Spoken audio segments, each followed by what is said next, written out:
If you're thinking about moving from New York City to Long Island, there's one thing that almost nobody talks about. And honestly, it has nothing to do with the house itself.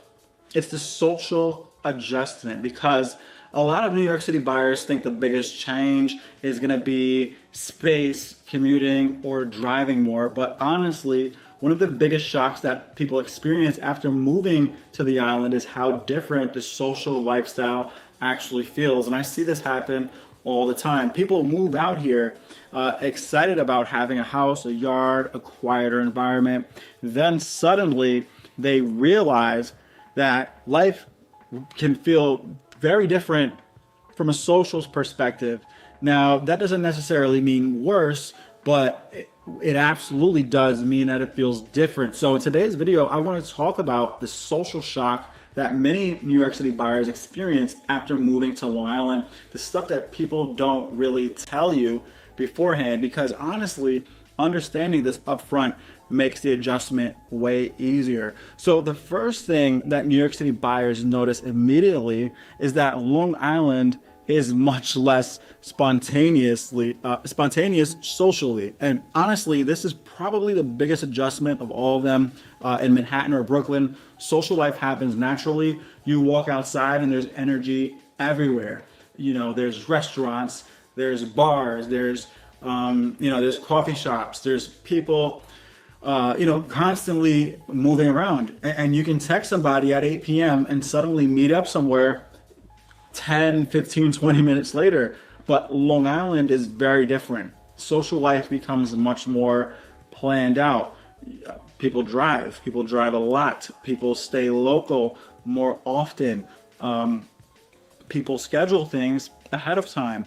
And honestly, for New York City buyers used to city spontaneity, this can feel strange at first, especially buyers who are coming from Manhattan, where activity is constant, it's happening all the time.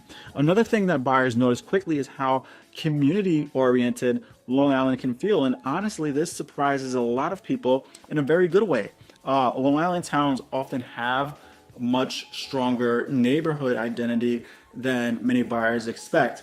People know their local spots. They know their local restaurants. They know their local coffee shop. They know their local bagel shop. And people tend to stay in towns very long term. And many buyers eventually grow to love that feeling of familiarity and community. But at first, it can feel very different from New York City social energy. Another thing that New York City buyers aren't ready for is how Long Island life becomes, because Long Islanders know exactly what I mean by this. People tend to stay within their general area a lot, right? Someone from Huntington may rarely go to the South Shore, while someone from maybe Babylon might spend most of their social life nearby in the area. And New York City buyers often find that surprising because city life feels much more interconnected in a way. So on Long Island, towns develop their own personalities, their own social kind of ecosystems. Now another social adjustment is going to be nightlife. And this depends heavily on the town that you choose, because some Long Island towns absolutely have a strong downtown scene. You got places like Huntington, Patchogue, you got Babylon, you got Rockville Center, you've got Long Beach. These places, they have some real activity. They've got a lot of restaurants, they've got a lot of bars, there's a lot of energy, there's a lot of things going on in these neighborhoods. But even those still can feel very different from the Big Apple or Brooklyn nightlife. The scale's smaller, the pace a little bit slower, and a lot of people honestly really struggle with that change at first, especially people who are used to, that energetic nightlife that the city brings. So here's another thing that people don't realize until after they move. Your friendships often change too. And honestly, this is a huge emotional adjustment for some buyers, because once you move to Long Island, suddenly distance starts affecting social habits differently. Friends in Manhattan may not come and visit as often. You may not head into the city constantly anymore either. And buyers sometimes underestimate how much geography can really change relationships and routines. This is something that I've experienced for myself. Now, obviously, that doesn't mean people lose friendships or stop socializing as a whole, but the rhythm changes a lot, and it does make a big difference. Another thing that surprises New York City buyers is how much home-centered life becomes on Long Island. So in the city, people socialize outside of the home constantly, but on Long Island, social life often revolves more around homes themselves, around backyards, around barbecues, around pools and pools parties, driveways full of people during summer gatherings. And once people adjust, many buyers actually end up loving this lifestyle, especially families.